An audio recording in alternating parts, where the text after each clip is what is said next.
Holly with woodlandshits.com, and I have Jennifer and Kathy with Crisis Assistance Center here. And we are so excited. You guys have a really cool event coming up March 1st. But I wanted to just kind of dive in and talk about what Crisis Assistance Center is, the mission, kind of what you guys do within the community. So, Jennifer, do you want to take that one? Sure. Perfect. Crisis Assistance Center has been in the community for more than 35 years, and we work with those that are underserved and under-assisted. We help with crisis intervention and basic needs, so housing, whether it's rent, mortgage, utilities, food, clothing, or shelter. We will assist them in some capacity through case management. And then we also have two other programs, our Hand Up program, which is very intensive case management. There's goal setting, and they really walk alongside with our clients to work to get them to self-sufficiency. Nice. And then we also have a housing program. We have 8 families permanently housed through a HUD grant that we have. Very cool. So do you serve all of Montgomery County? We do serve all of Montgomery County. Okay. And you've been in business, well, you've been in the community for 35 years, you said. So how many families do you think you've helped in that 35 years? Oh my gosh, that's a great question. I mean, typically we serve close to 10,000 yearly. Wow. So, I mean, wow. That's amazing. a lot. And this is such an affluent community, you wouldn't think that there were so many people within our community. Well, the thing is, crisis happens to everybody. That's so true. you don't know what that looks like, and that's not based on age or So what is- affluency. What would you consider crisis? Because I know, I mean, I'm thinking obviously Hurricane Harvey, but I know there's all kinds of things. So what would some types of crisis be? So above and beyond like natural disasters, crisis to us is, struggling. You've lost a job, or you've been cut back on hours due to a hurricane or another type of event, or, just the economy in general. So somebody is dependent on that paycheck every month, but the hours have been cut back. And so how can we help keep them in their home and keep them sufficient? Okay. Also, a car accident that was unplanned for, or a health issue, that's unplanned. And honestly, for some of our clients, those that are on disability, or for some of our seniors, any little thing could put them in a crisis sure. because they live on a budget. And so we never want them to have to pick between medical expenses or prescriptions and food, or keeping the lights or the heat on and food. So for some of our seniors, every day could just be a crisis if one little thing goes wrong, whether that's like a leak in their kitchen faucet, or a flat tire while they're going somewhere. Okay. So, and then for some people, they've lost a car due to inability to pay, so then transportation becomes an issue. But if you can't get to and from work, how do you keep a job Correct, to continue to pay for things? So there's a number of things that can be a crisis to someone. And to be honest, we kind of have to take it on a case-by-case basis, because you never know what that looks like for an individual. Sure. So do you have, maybe like a case that, kind of speaks to you that you'd want to share with the listeners? Sure. We have, I can think of a bunch of them right now, but I know we have one in particular that we've really worked very hard on recently. And he came to us during Harvey, actually. He, bless his heart, had moved to Houston the week that Harvey hit. Oh. He was coming for a job at that time with Halliburton, and had arrived, from Mississippi. And when he got here, he didn't know anybody. He was going for the job interview. Well, the hurricane hit, and his motel that he was staying in was flooded, and he lost his ID, everything that was in there. Had really no way of going anywhere. He was transferred to NRG Stadium, and during that time at that shelter, they were starting to push people out into the other communities. So he came out to Salvation Army in Conroe on a bus because he didn't have any family there, no connection, was trying to go to a smaller shelter. Right. He said it was extremely overwhelming.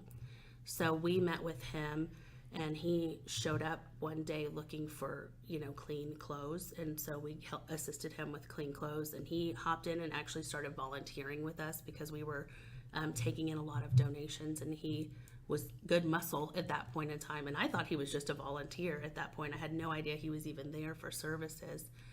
And then the evening, as everybody was leaving, we were giving folks food, and he took food. And I just asked him, I was like, hey, where'd you come from? What's your story? How can we help you, kind of thing? And he said he didn't know where he was going to go. He thought he'd stay at Salvation Army, but he didn't have an ID to get in, and they wouldn't take him. Oh my God. And so we wrote him a voucher, and they took him. And then he came back the next day, and we got him with our ID team that helped him go. What they do is they meet with our clients, and they'll restore IDs. So they'll take them to get their birth certificate, social security card, and their driver's license, anything they need, because you can't get a job, you can't do pretty much anything without that. So a lot of clients, that's where we have to start with our homeless clients. And so we got him there. He was able to get a job eventually through case management. He joined our Hand Up program. We got him into a job. We have him now in an apartment. And through a partnership with the Woodlands United Methodist Church, they gave him a vehicle. And so now he is really on his own, kind of doing his own thing. But he comes at least once a week to volunteer. I was just going to ask if he still comes back and helps serve. And he checks in. He'll call, and especially if he's having trouble with his budget or different things like that, he'll call and ask questions, goes to see his case manager. If he spends too much money, he'll appear in my office and say, Jennifer, I didn't listen. And so we kind of reshuffle everything and talk about what he's going to have to give up for a little while to do it. So, just really kind of pouring the skills into him, and some love and compassion that some people don't necessarily, give to people they don't know. Yeah. And it means a lot to them, and they continue to come back and be a part of our family. So that's amazing. What a great story. So we're really proud of him. Well, kudos to him, John Doe. Yes. So let's talk about your upcoming event on March 1st. Okay. It is the Top Golf event benefiting Crisis Assistance Center. So tell us a little bit about that.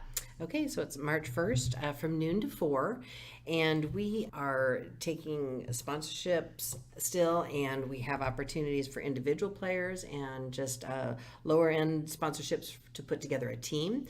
All of the proceeds will benefit all of our programs that we offer at Crisis Assistance Center, and it is just going to be a blast. We're going to have food and drinks and golf and fun. A lot of meetings, a good opportunity for networking. I was just going to say, bring your business cards. Excellent opportunity for businesses to have maybe kind of like a little staff retreat, or even a competition between departments. Right. Yeah, that's right. So anyway, so we were really looking forward to it. This is our second annual, and so we're hoping to continue this year after year and have it grow each year. And so we're just looking for anybody who's looking for a good time for and wanting to support a great cause. And anyone is interested, we have all of our registration is online on our website. Okay, and what is the website address? www.cac-mctx, as in Montgomery County, Texas.org. Okay, and I'll put the link in the Okay, that's great. That's great. And so register online, and we would love to have your support. And it's noon to 4. I mean, so it's a great little afternoon to just kind of get away from the office for a little bit and support a really amazing organization. Exactly. And again, you said there are some sponsorship opportunities still available. Opportunities are available, and plenty of room for teams of 3 or 6. Okay. Or even individual players. So. Okay. Well, I know I've been there, and I can't get past the green. I think it's yellow and then green. I can't get past. Well, that's the beauty of playing on a team. That's true. You'll have someone that can help. And that is true. I know that I am not skilled in the golf area, and so playing on a team with a variety of talents, different levels of skill, still have a lot of fun doing fun so. Venue too, Right. Yeah. Awesome. Well, did you guys want to add anything more? I don't think so. I think that's it. No? So we appreciate your time and sharing this with us and getting our word out to the community. Anybody interested in any more information on our programs and services that we offer throughout Montgomery County, please don't hesitate to give us a call. The number is 936-539-9211. Well, Jennifer and Kathy, thank you so much for coming in. And again, guys, the event is March 1st at Top Golf from noon to 4, and it is benefiting Crisis Assistance Center. So thank you guys so much for Thank chatting you with me. so much. Okay.